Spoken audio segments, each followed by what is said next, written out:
E vamos mudar o tema agora, vamos falar de economia e mercado financeiro. Nós estamos vendo um dia de muita turbulência no mercado brasileiro, com o dólar já chegou à faixa dos 5,30, reduziu a alta, chegou à posição de estabilidade com uma leve queda, agora sobe 0,21%, a cotação de venda do comercial passa dos 5,20, a gente vê que não está tendo força esses movimentos aí de baixa. Ontem o dólar também cedeu um pouco naquele momento em que saiu a divulgação da ata da reunião do Federal Reserve, que era aguardada com muita expectativa pelo mercado financeiro, e além do dólar pressionado, nós temos a Bolsa novamente em queda, recua 1,56% e Bovespa em 125 mil pontos. Para falar sobre esses temas todos, além do IPCA, que também foi divulgado hoje, também influenciou o bordo do mercado, nós estamos em contato com o Héctor Sanches, que é economista-chefe da Ativa Investimentos. Héctor, boa tarde. Boa tarde, tudo bem?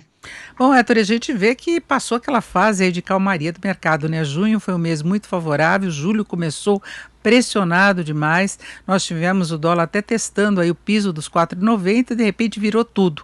Eu queria a sua explicação em relação a essa mudança de humor geral do mercado financeiro e em particular o que está acontecendo hoje.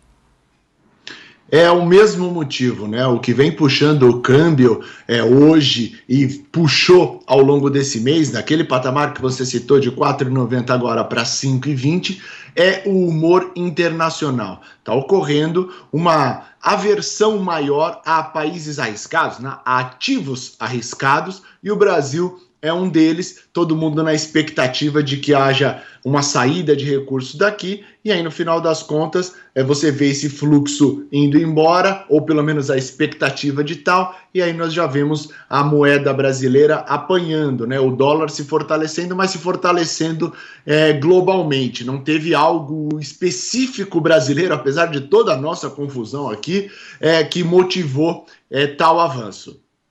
Agora, Héctor, muitos analistas colocam no início dessa virada do dólar a questão da reforma tributária que foi apresentada pelo governo e teve uma repercussão muito negativa, e aí não só no câmbio, mas também na Bolsa de Valores. Nós tivemos queda de ações como de bancos, há uma preocupação com relação à atratividade por os IPOs para as emissões de ações que já estão agendadas. Você vê esse risco? Você faz essa relação também? É uma relação muito tênue, né? Expurgar o movimento e deixar ele sozinho e atribuir a ele um fator como um fator que preponderou sobre as demais, os preços dos ativos, é um pouco difícil. Fato é que o mercado ainda está digerindo essa reforma tributária, ou pelo menos a segunda parcela dela, né? Muito se criticou a respeito de enviar politicamente a reforma tributária partida, exatamente por conta desse tipo de ruído, né? Você está tentando melhorar, ou pelo menos diz que está tentando melhorar a dinâmica, um desenvolvimento, buscar um desenvolvimento para o país, só que as pessoas que têm os seus impostos elevados, os setores que têm seus impostos elevados, é evidente que irão chiar, enquanto os que estão se beneficiando não vão botar a mão no fogo para elogiar ou para encabeçar aí, ou liderar a puxada da reforma, né? Talvez economicamente, em termos de avaliação, fosse mais interessante colocar a reforma tributária de uma só maneira, e aí poder explicar de maneira clara e simples que se trata de uma reforma equânime, ou pelo menos que mantém a carga tributária em seu objetivo primário. Hoje a gente não consegue enxergar isso sem ter a terceira parcela. O que sobra na mesa é essa insatisfação de determinados setores com elevação de impostos, empresas sendo reprecificadas, como você pontuou, os bancos aí apanhando em suas ações. É um processo que é natural, mas que temos dificuldade de colocar ele como um dos fatores que motivaram isso, uma vez que o globo teve um peso grande nesse movimento brasileiro.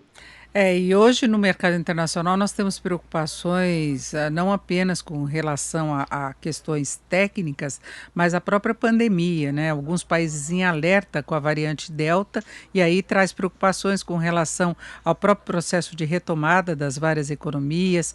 Tóquio em alerta durante as Olimpíadas tem essa preocupação também, e nos remete a toda a dificuldade que a pandemia vem trazendo para a economia, né?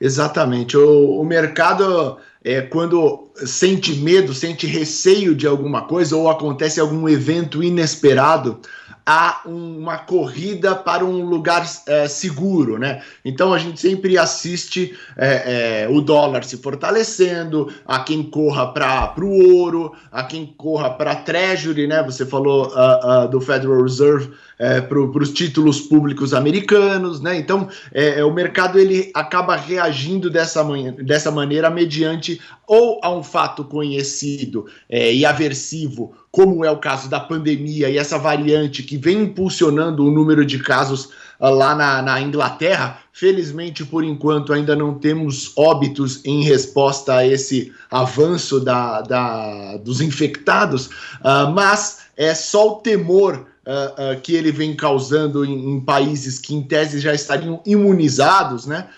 Já é o suficiente para que haja essa fuga, né? A gente consegue observar isso em todos os mercados. Hoje eu estou com a tela aberta aqui no vermelho, nós temos de Estados Unidos até a Ásia, que já fechou no vermelho, commodities apanhando, as moedas ao redor do mundo apanhando do dólar também. Então, estamos de fato nesse que a gente chama de risk-off day, né? Que é o mercado, ou pelo menos os ativos, fugindo do risco.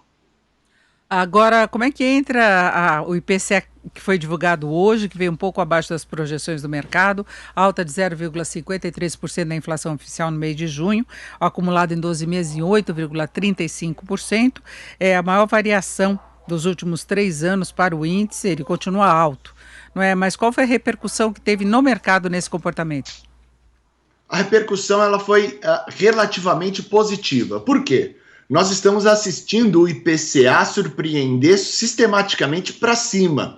E hoje o mercado estava em 0,59, nós aqui na Ativo Investimentos tínhamos 0,62, um pouquinho acima, e ele veio esse 0,53. Então uma surpresa baixista no tocante a uma inflação que tem uma repercussão de avanço severo por um bom tempo é positivo. Então, primeiro aspecto, foi positivo, legal. Agora a gente tem que entrar no qualitativo. Foi positivo? Aonde é que foi tal surpresa? A surpresa ela acabou sendo concentrada em gasolina, um dos motores que impulsionou a inflação, mas é algo que é monitorado, é algo que depende muito mais do petróleo e do dólar do que de fatores de aquecimento da economia local, né? Então, os núcleos seguiram em avanço, seguiram subindo, o que denota um avanço estrutural da inflação ainda,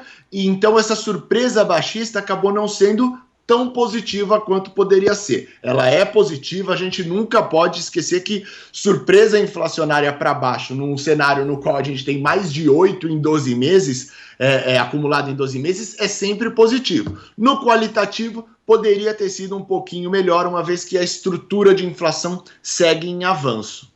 E tem o problema que já foi anunciado o novo reajuste dos preços dos combustíveis no atacado pela Petrobras, e nós vamos ter mais aumento da tarifa de energia impactando na conta e na inflação. Agora, no mês de julho também, são dois preços administrados que pesam muito, né? Exatamente, mas os administrados e alimentos são os dois grandes vilões do IPCA ao longo dos últimos 12 meses. Os alimentos eles foram buscar ali 20% ao longo nos últimos 12 meses, agora recuaram um pouquinho de patamar.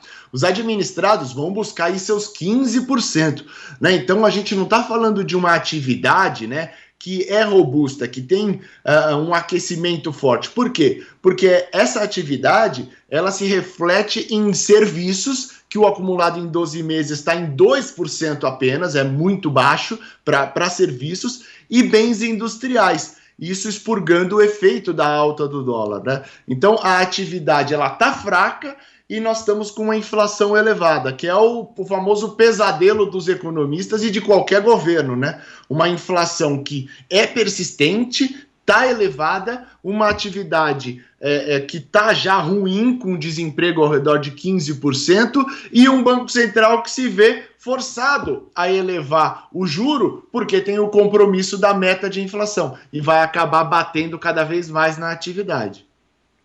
É isso, nós ouvimos o Héctor Sanches, que é economista-chefe da Ativa Investimentos. Héctor, muito obrigado, uma boa tarde. Que é isso, obrigado você e a todos os ouvintes. Um abraço.